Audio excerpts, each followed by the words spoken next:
Hello everyone, it's Dr. Emmerich from Ferris State University's Information Security Program, and today I am going to provide an overview and a demonstration of the system that we use during our cybersecurity capture the flag events.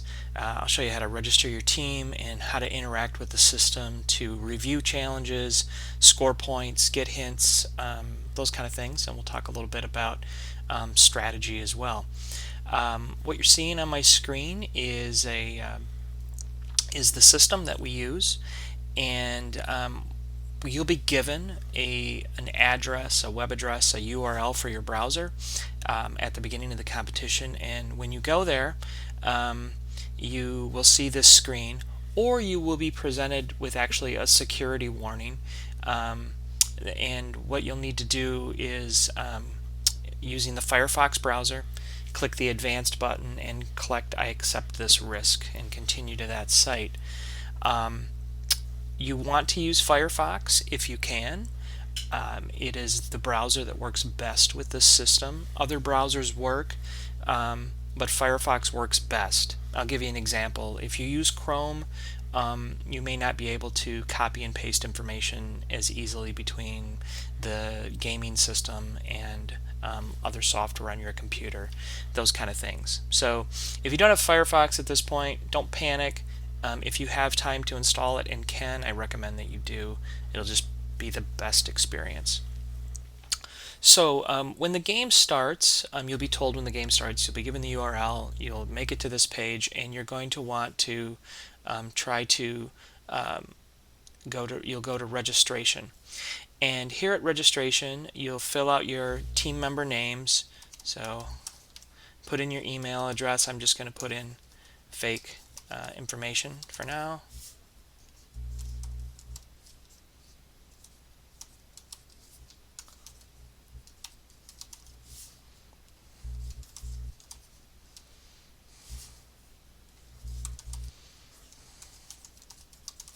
Okay, and then your team name, you'll either be given guidelines for a team name or you'll make up a team name.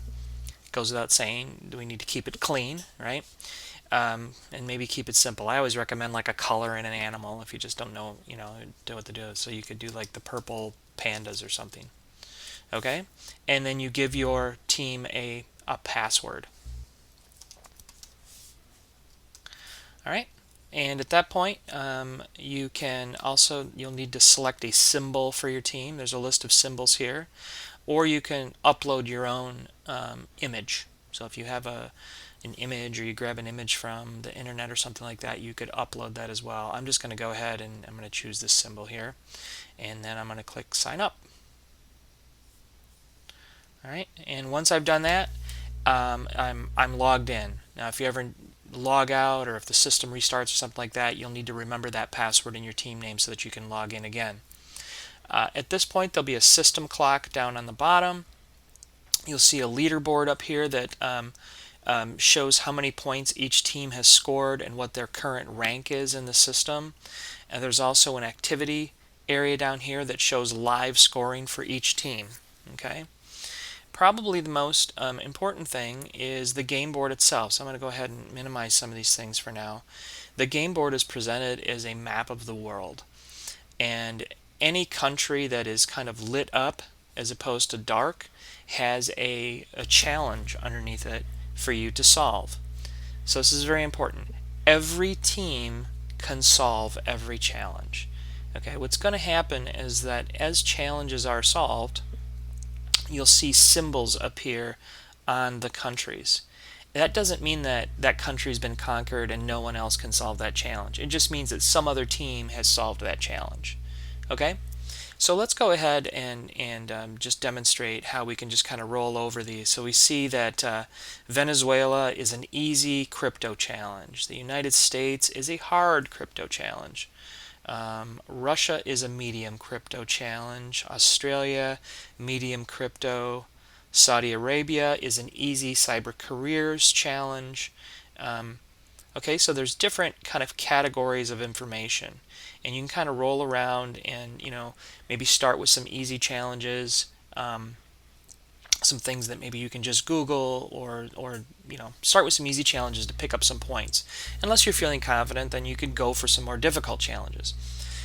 As a strategy, the harder challenges are worth more points. The easier challenges are worth less points. The first team to solve a challenge will get some bonus points. So you can score more points by conquering countries first, and sometimes second as well. Sometimes the first and second teams to solve a particular country both get bonus points. All right, so let's go ahead and solve a challenge and just kind of see what that looks like. So let's go down here to Colombia, and we're going to do an easy crypto challenge. We see that this one is worth 4 points. So I click on it, and it says decode the following.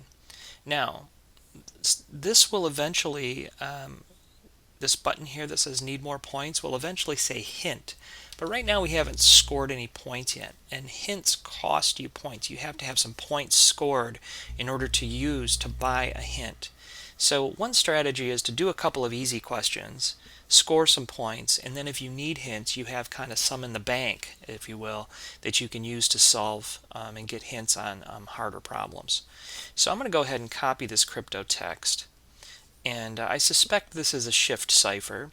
So I have ROT13 kind of ready to go here, rot13.com. This was one of the cryptographic ciphers that was discussed in a prior video in our cryptographic series. I'm going to go ahead and paste this in, and right away I kind of see that it looks like I've solved this challenge. All right, I have something that looks like English here that was part of a shift cipher. If I didn't get this right away, I could try a different number of shifts, perhaps a 14 or a 15 or a 16. This is an easy challenge to kind of get you started, so kind of, assuming you use this tool, that you saw that it may be a shift cipher, you kind of solve the question easily once you get to the right tool in this particular case. So I'm going to go ahead and copy that answer out. I'm going to input the answer here and click submit. And I get a positive confirmation that yes, you scored it, showed up green, and now I have this yellow symbol here. Okay, so the yellow symbols, as you see here in this legend, those are countries that you have solved. Red symbols are countries that other people have solved. So again, just because someone else has solved a country doesn't mean you can't solve it. It just means that perhaps you won't get the bonus points for that country because you won't be the first person to solve it. So don't let that, I guess, distract you too much. Let's see, let's try another country here. Let's go to Bolivia. So this one is 5 points. And this one is related to cyber careers. So the cyber careers challenges are kind of, they're really just sort of open source intelligence, kind of can you Google. They're sort of easy questions to learn about the cybersecurity field, learn about our program a little bit, and kind of score some points to get you going in the competition. So the question, according to the U.S. Bureau of Labor Statistics, there are 4 important qualities of an information security analyst. These qualities include detail-oriented, ingenuity, and problem-solving. What is the 4th quality? So you would do some Googling about the information security analyst occupation at the U.S. Bureau of Labor Statistics site, and do a little reading there and find this. Find the answer to this question. So I'm going to go ahead and type in a wrong answer, and just to see what that looks like, you see nope. So there's no penalty for submitting incorrect answers. All right, points aren't deducted. There's no accuracy score that's calculated or anything like that. So you can guess. Guessing does take time, right? But there's no penalty for guessing. So we still haven't earned enough points yet in order to buy a hint. But again, kind of watch that, and you can buy hints. They will cost you some points, usually a couple or 3 points, depending on the difficulty level of the question. And not every question has a hint. This one I don't believe does. All right. So pay attention to the game clock. We'll usually announce periodically as we meet certain milestones in the game that there's 30 minutes left, 10 minutes left, final 2 minutes, those kind of things. Um, you just might, if you're close on a couple of challenges, you just you might want to throw some guesses out there the last couple of minutes, or just quickly see if there's any easy challenges left to solve if you've gotten sidetracked with a hard challenge. We strongly encourage teamwork. It's kind of disappointing to us when we put people in teams and then we see everybody kind of working individually and not really talking with each other. The teams that do the best in these competitions are always ones that communicate and work together, and that doesn't always look the same. There can still be a lot of independent work, um, but you need to be communicating during this competition about who's working on what challenge, helping each other solve challenges, those kind of things. You'll waste a lot of time if everyone's working on the same challenges, or everyone's stuck on the same things and not collaborating.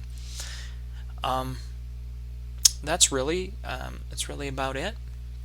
It's a pretty easy system to use. System's pretty stable. Every once in a while, you may encounter an error, and that really has um, a lot to do with the activity and the network that you're on and that sort of thing. If you encounter an error, report it to the folks that are running the game, and just refresh your browser, relog back in if you have to, and try to just kind of keep moving. When errors are encountered, it's pretty common that everyone is encountering an error, and hopefully that won't happen. Again, the game's pretty stable, but if it does, don't just stop working if you get an error. Refresh, relog in. All right. That concludes this video series. We're really excited to do this competition with you, and I hope you do spend a little bit of time preparing and thinking about the competition, and that your team does work together well, and has a lot of fun during the competition as well.